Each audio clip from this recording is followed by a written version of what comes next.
Hello? Oh, I'm too old. I'm too old to lie in the grass. Isn't that depressing? Right. So welcome back to my channel. I'm still here in Scotland. I'm going to be here for the next 2 weeks. And I realized something. I realized that I have a lot of books to read, man, for various different reasons. So reason number one is that I'm starting a new job at a new school in a couple of months. And I have a lot of reading to do to make sure that I can catch on to that moving train, right? Because they teach texts that I haven't taught before, and they teach texts that maybe I haven't read in a long, long, long time. I have a few books that have been gifted to me that are quite chunky, but also quite short in terms of word count. So I want to make sure I get to those. And then there's also kind of various extraneous paraphernalia that I want to be reading as well. So basically, I realized within the next 10 days, I have to read about 10 books. And isn't that a good video idea? Listen, I know it's been done to death. I know it's been done to death on BookTube. The kind of reading challenge, how much can you read? But this one is sort of by necessity, and I thought I would drag you along with me for the ride. Also, for once, we have some quite nice weather in Scotland. Look, hang on, look. It's blue. So every day I'm going to find a new recording space and tell you what I have finished the day before or that day. And hopefully you can see a little bit of this country. And by this country, I do mean my back garden. And maybe hear about one or two books that you've not heard about before. And very quickly, if this is going to be day one, I just literally, before hitting record, finished my fourth read-through of Gardens of the Moon. So this one's going to be dead easy because I still love it. It's such a great entry to Malazan, and I know a lot of people do not rate it as highly as the other books, and to be honest, neither do I. I'll be honest, right? The ending of Gardens of the Moon is wonky. Malazan is known for being quite confusing in general, right? Like, there's stuff that happens in later books that people are still interpreting and sort of trying to work out. There's characters who hold their cards very close to their chest. So a lot of confusion in Malazan is deliberate. The ending of Gardens of the Moon, and I love it to pieces, feels like it's teetering on the brink of falling apart under its own weight. There are so many moving parts. The scenes move so quickly, and there's just so much to keep track of.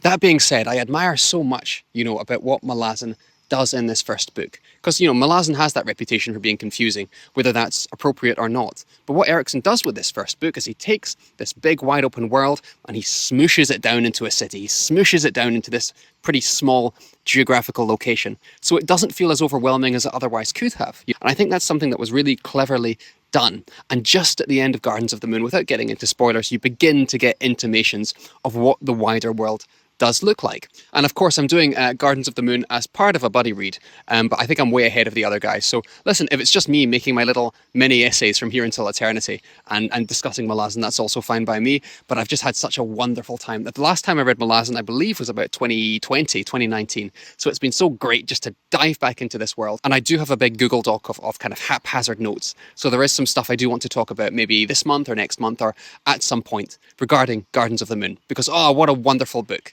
It remains my favourite series of all time, even though I was criticising the ending a little bit there. On to book 2. Right, hello, welcome to day 2. Forgive me, I'm just trying to find a place to sit. I really wanted to show this to you, because when I was a kid, I'm just down the back of my house here. There's a river, a stream really, that runs around the back of my house. And it is kind of small and kind of burbly and quite Enid Blyton, but it's where I used to hang out. And I thought, why not put it in today's video? The other good thing about Scotland right now is it's actually past 9 o'clock at night. Because we're approaching the longest day of the year, that really means we get long days here. So the sun's not going to go down till about 10 o'clock here in Scotland. It's going to go back up at 4 a.m, which is very nice. The issue is that when it goes the other way into winter, suddenly you're looking at like 11 a.m. sunrises and 4 p.m. sunsets. So it cuts both ways. Anyway, today I read Animal Farm by George Orwell. Now, this is one of the books I had to do as part of my prescribed reading because it's one of the texts I'm going to be teaching next year. I think everyone knows at least about Animal Farm, right? Animal Farm is sort of a satirical, allegorical retelling of a lot of the events that happened in Russia 150 years ago. In the novella, you have this farm called Manor Farm. The animals stage an uprising because they want to be treated equally. So they raise up against their oppressors, chuck the humans out of the farm, and try to do things by themselves. And so the whole novel, just like Russia of old, kind of charts how things went south because of elements like corruption of power. I won't tell you where it ends, but if you're at all historically savvy, you'll kind of know. Do you know, this is maybe the third or fourth time I've read this novella. I read it first in university because I felt like I had to read Animal Farm. I think I read it via audiobook in the intervening years. And then I guess this is the third time.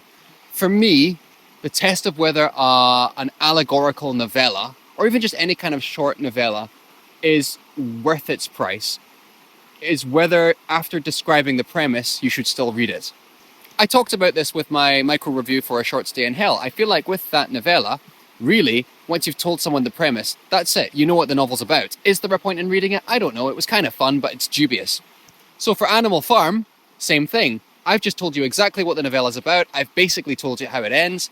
Is it still worth reading? I'd say, I'd say yes, but I'd land on kind of a light yes.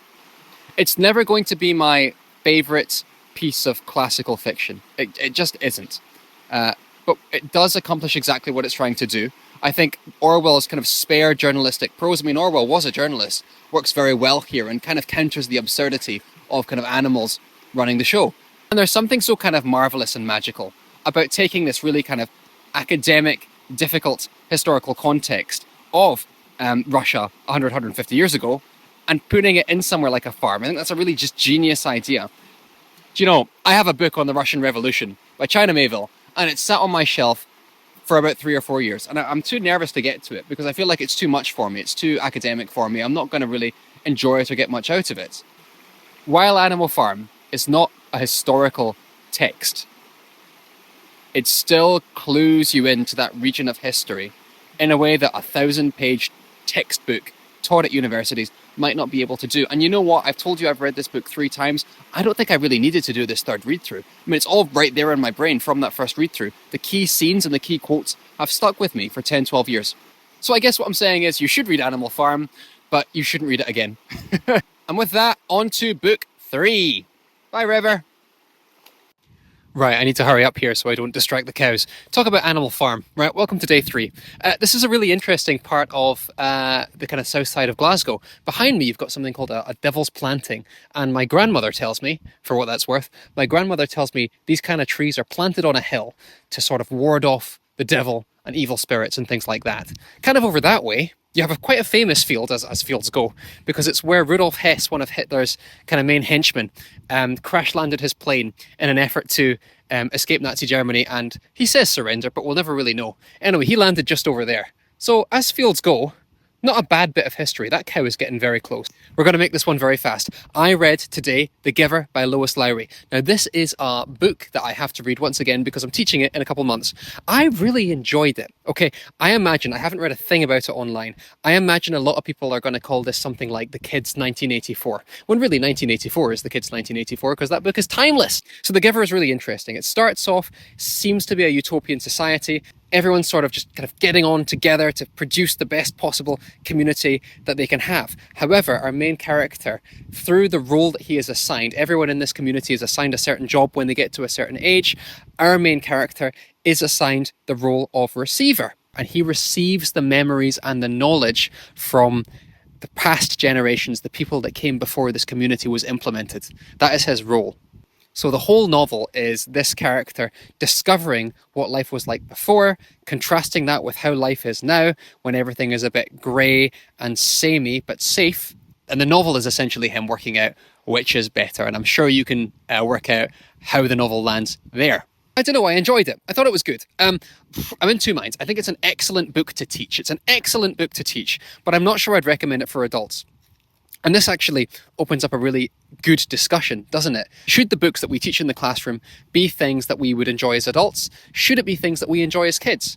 Where's the line there? For my part, I really did enjoy The Giver. I thought it was a really interesting little novel that stops way too soon. It's got a bit of an ambiguous, spoilers, it's got a bit of an ambiguous, vague, deliberately blurry ending. And you know, I have no problem with an ambiguous, blurry ending, but it does feel a little bit abrupt. And I was really enjoying what the novel was setting up.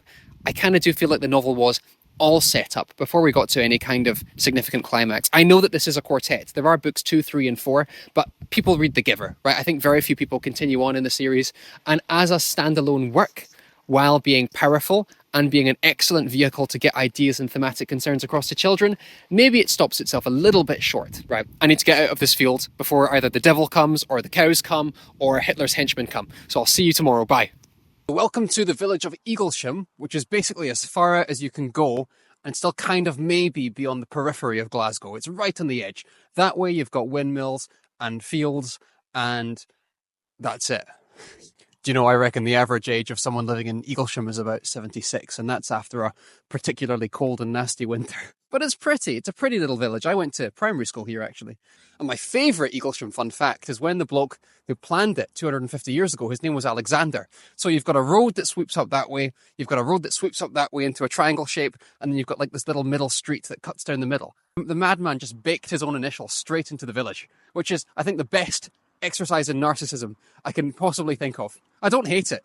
So last week I had the pleasure of doing Why Read Part 2 with Alan and Joanna. And if anyone knows anything about Alan, they'll know that he absolutely adores this author called KJ Parker. Anyway, we were talking again once we went offline, and Alan was giving me some recommendations where to start with KJ Parker. And he recommended Purple and Black, which is this tiny little novella. So basically immediately after ending the call in the next couple of days, I read this novella and Joanna read it too. My first KJ Parker. You know, the problem with KJ Parker is that you look his stuff up online, and unless you're getting it digitally, it's going to cost you a bomb, man. Like, some of these books are 40, 50, 60 pounds. Alan, I love you.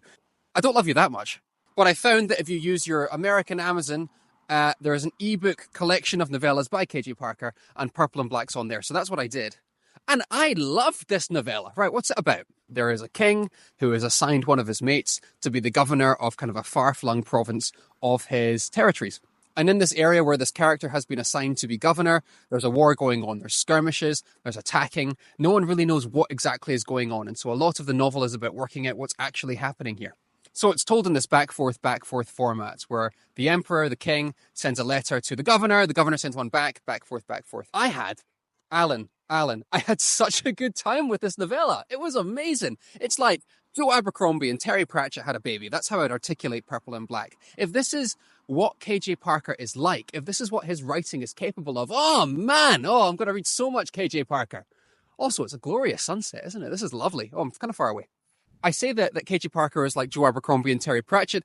Joe Abercrombie, I would say, at least based from this novella, in terms of kind of thematic complexity, thematic depth, really good, tight characterization that doesn't take multiple pages to build up. And there is a kind of bleak underlying level of cynicism there, seems to be. I say Terry Pratchett because he's having fun with words on the page. Every sentence, every paragraph was bristling with something clever or interesting. And that's another thing I appreciated about... I'm talking way too fast. And that's another thing I appreciated about KJ Parker's work, at least based on this novella. Again, I've only read 100 pages of the bloke. KJ Parker is so good at being clever and not showing it in a smug way. You know how you have those authors that feel like they're really trying to impress you on the page, show you that they're capable of this deep philosophizing and verbiage and lexis. Their primary goal is to show you that they are smart. There's moments in this novella that are just darling, just exquisite and clever and profound. But it's also dead funny. KJ Parker knows he's good enough that he doesn't have to show off. Does that make sense? Maybe that's a good way of putting it. He doesn't have to show off. The moments of philosophy, although they are sparkling, and the thematic concerns, although they're bristling under the surface of this novella, they never get in the way of me actually enjoying my reading experience, which I think is one of the highest compliments I can pay any writer. So, I am sold on KJ Parker. I'm going to need someone to give me £1,000 so I can buy his bibliography, but I'm definitely going to be shunting KJ Parker up the top of the list. I want to read another one of his works this year. So if anyone could cut me a check, that would be quite nice. But in the meantime, I'll leave you.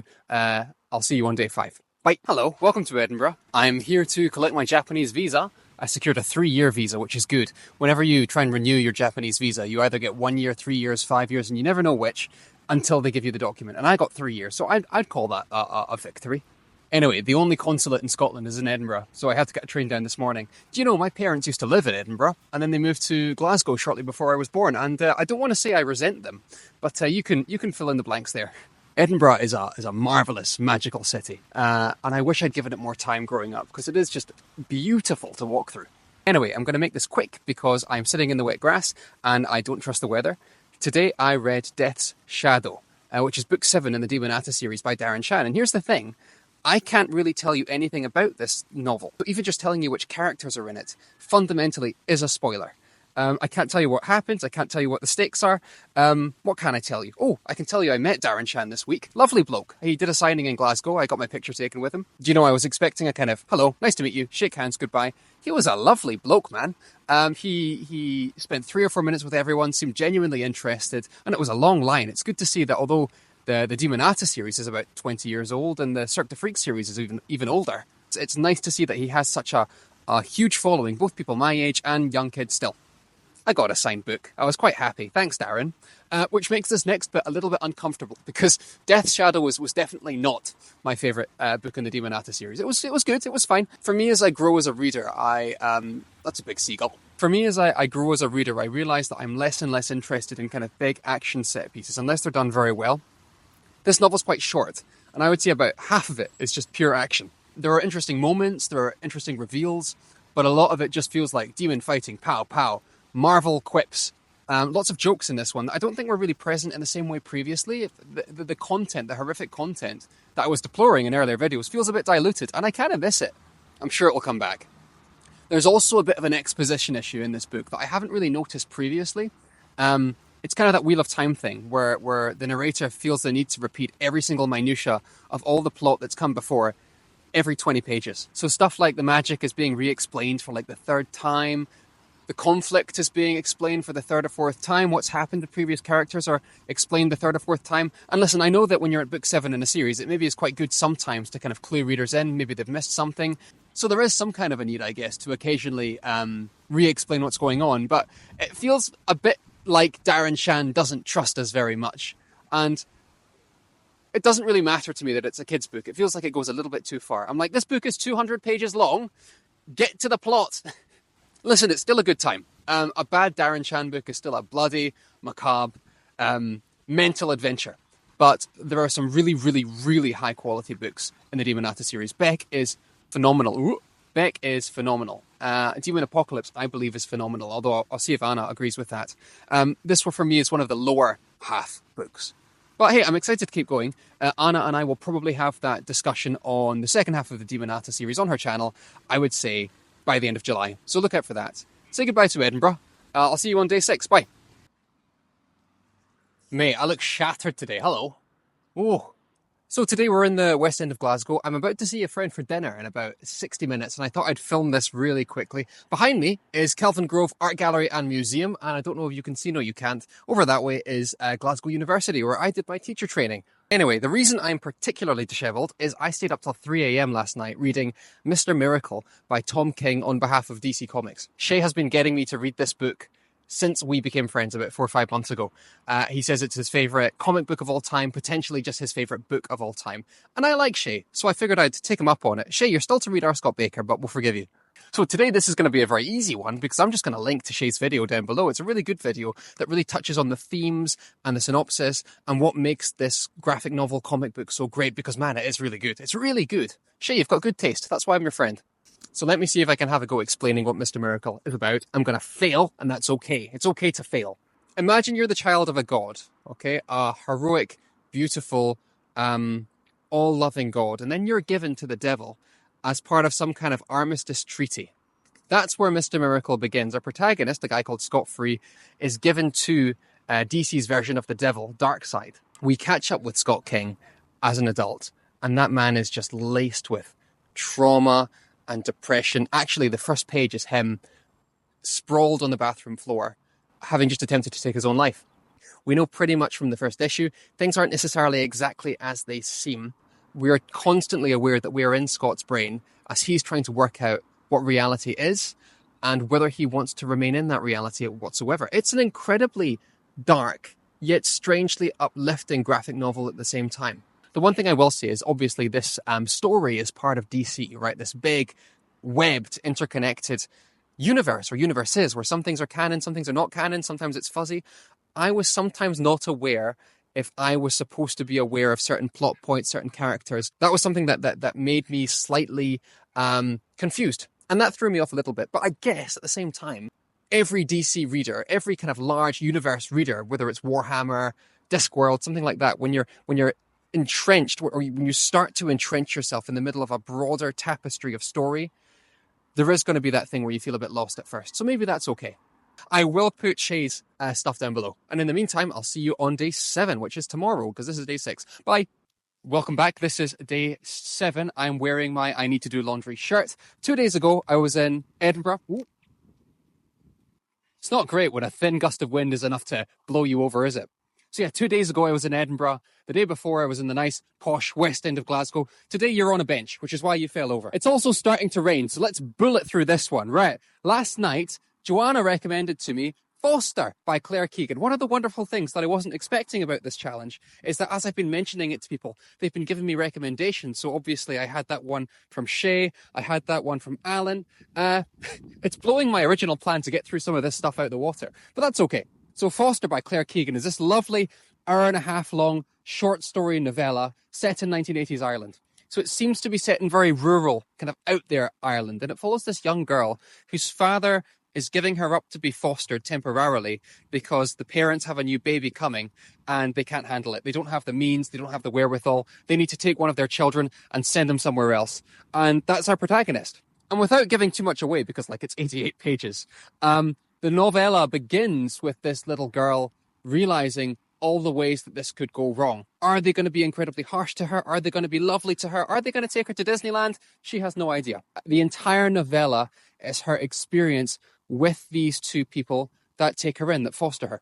There's always that thing when you use an Audible credit on a small book. You're like, is this going to be worth it? I could buy The Wandering Inn, book 27, and get 60 hours of content, and I'm choosing to spend an Audible credit on a text that's less than 2 hours long. This one's worth it. This one's worth it. It was good.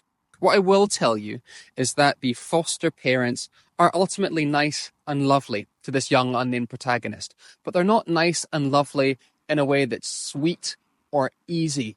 I read another review somewhere online after finishing the novella that articulated it like this. These foster parents are perpetually choosing to be kind. They're perpetually choosing to be nice to this little girl and the people around them.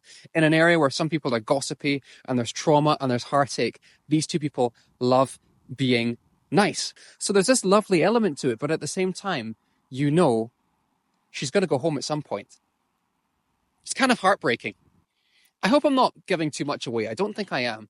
The language is spare and excellent. It's that real kind of perfect novella where there's not a single wasted word, and I love it for that. I would recommend this audiobook certainly, and just the novella in general, to anyone. And it's really nice as well when you read so much sci-fi and fantasy to find some kind of piece of literary fiction that you gel with so easily. That's something that's also been great about this challenge, is that the more I go on with it, the more I'm reading stuff that's outside of my wheelhouse. So yeah, I'm going to keep going. I'm going to leave you there because I'm terrified this phone is going to fall down again. So I'll see you tomorrow for day 8. Bye.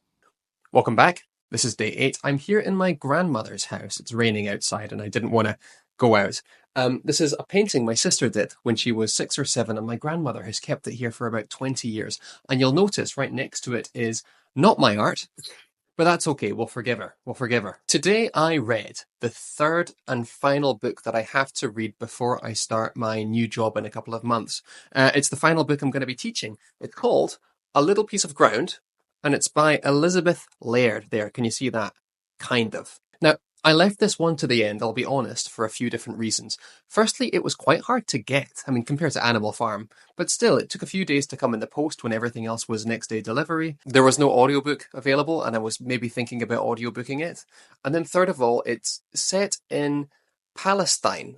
Maybe this is uncharitable of me, and maybe I'll snip this out, but when you see a book is set in a place as culturally kind of resonant and difficult, of Palestine, and you see the author is by someone called Elizabeth Laird, you wonder how well they're gonna pull that off. Is that fair? Well, you know what? Of the 3 books that I've read for my job, Animal Farm, The Giver, and now A Little Piece of Ground, I think I love this one the most, you know. This is day 8, and I think I've unreservedly loved at least 6 of the books I've read so far on this challenge.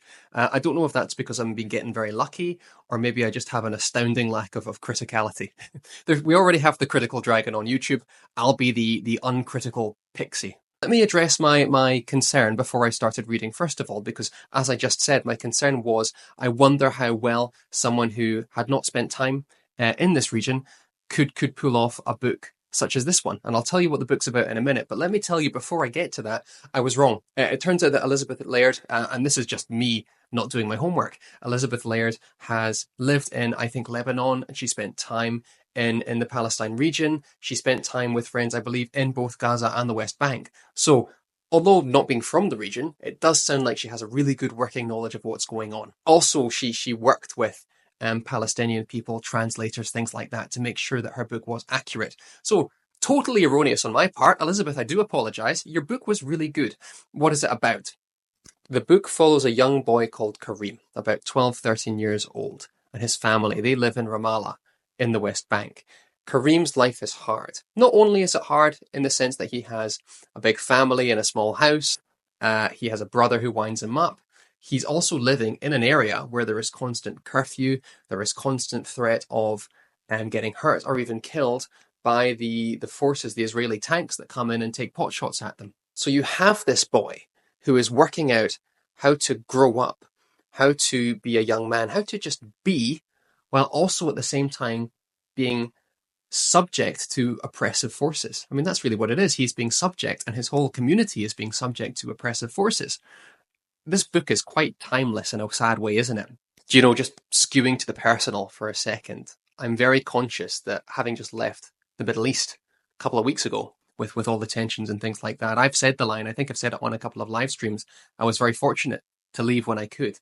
And I kind of regret saying it like that, or at least saying it so glibly, because what this book is a reminder of is that not everyone can just get on a flight and fly away when things get tough. And that's a good lesson for me, I think, to take to heart and remind myself of. We're now late enough in the video that I can have a heart-to-heart with you. Everyone else is gone. Kareem can't do that, nor does he want to do that, because Palestine is his home.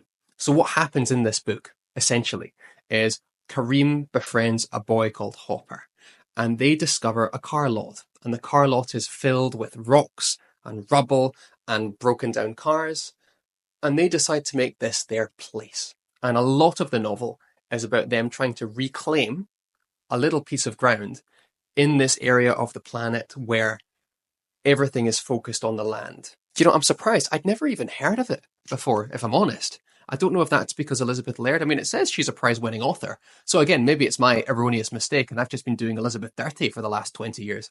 And this book was written in 2003. It's not even like it's a particularly new release. I thought it was fabulous. I could totally understand. I said with the previous ones, what did I say? I said Animal Farm. You should read it once. The Giver, it's good for kids. Maybe adults might like it or not like it.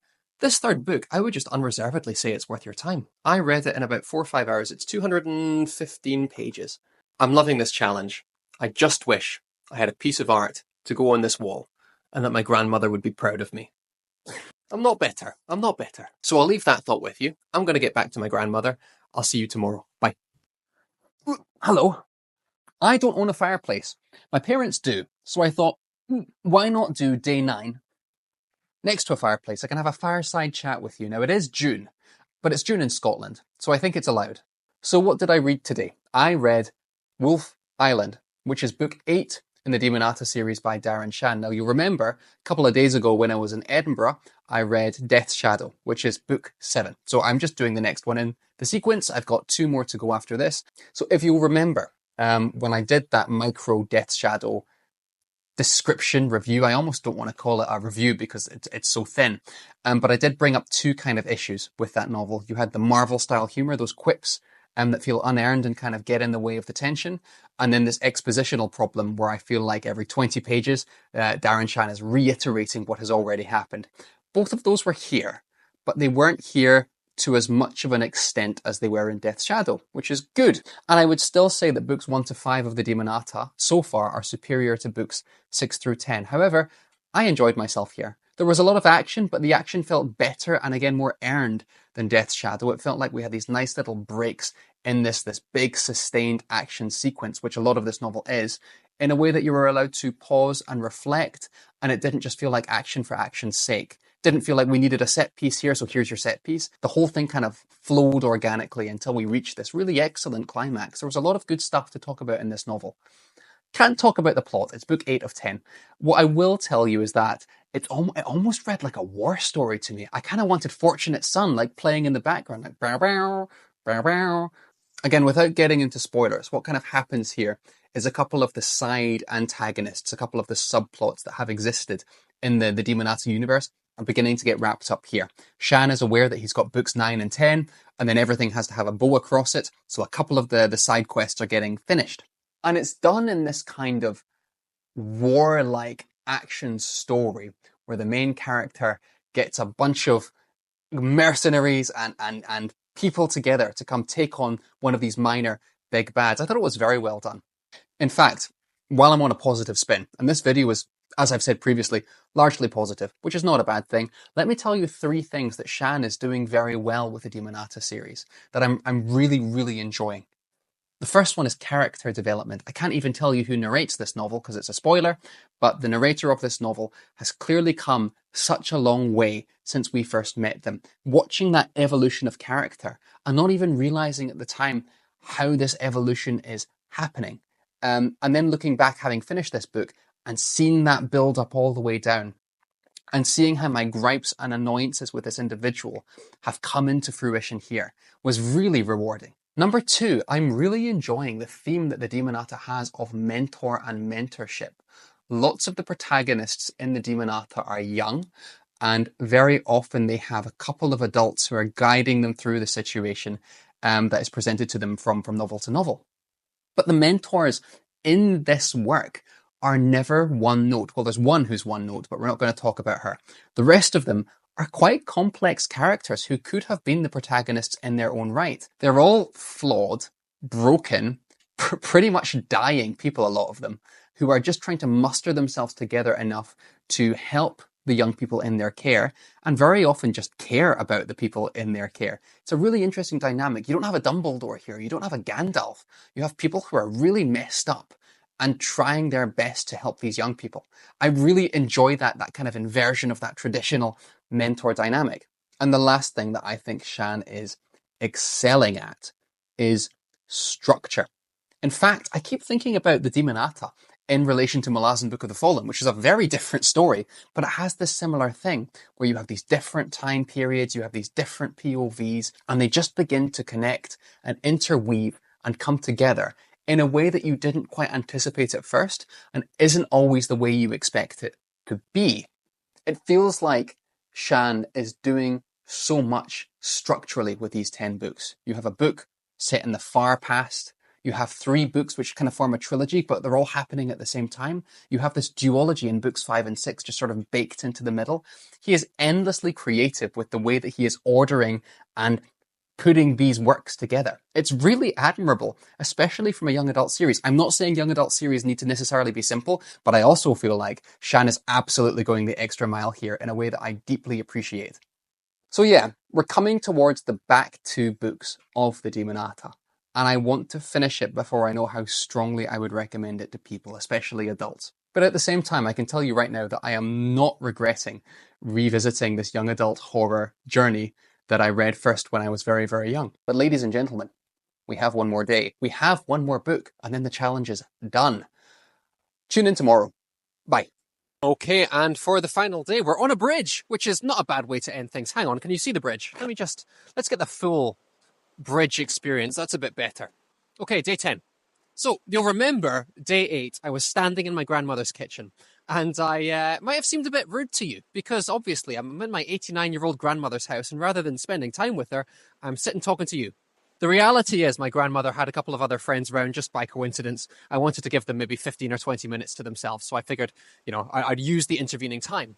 Anyway, I came back, and one of my grandmother's friends, who I'm sitting next to, this wonderful 94-year-old woman, she turns to me and she goes, "But have you heard of Isabella Bird?"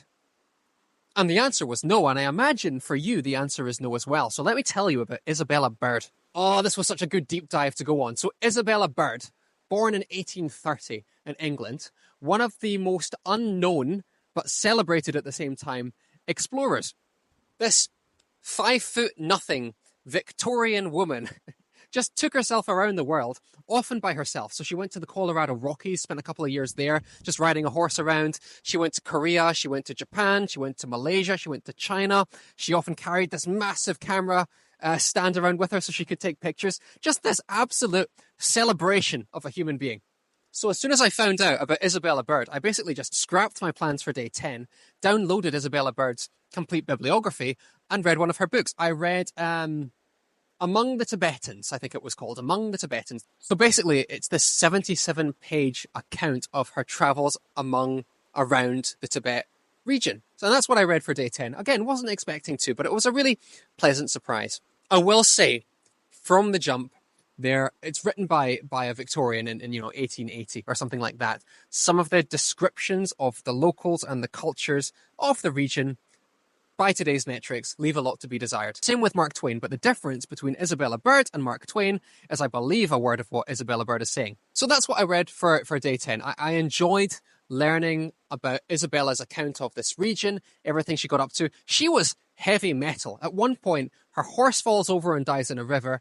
She breaks a rib and she just stands up and keeps on keeping on. So Isabella Bird was not on my deep dive list, but here we are. I think I have to maybe uncover some more of her bibliography, or I have to talk to someone who knows more about her, or find a biography, if one exists, of Isabella Bird. She just sounds amazing. I think I'm in love. But yeah, that wraps it up for this challenge. And what is both a joy and a slight irritation is I went through about 4 of the 10 books I'd actually planned to get through. So my TBR has not shortened. If anything, it has lengthened. But you know what? It's been so fun uncovering all these recommendations from friends and family and my grandmother's friend. I think I have to do this challenge again. Maybe around Christmas. If you know of any short books I can read around Christmas time, like 100 pages or less, I think I'll do part 2 of this challenge and make it kind of an ongoing thing. Because I'll be honest with you, now that we're at the tail end of this video, this is one of the most fun experiences I've had on my channel. And part of that is going around all these locations from my childhood. And part of that is discovering new books.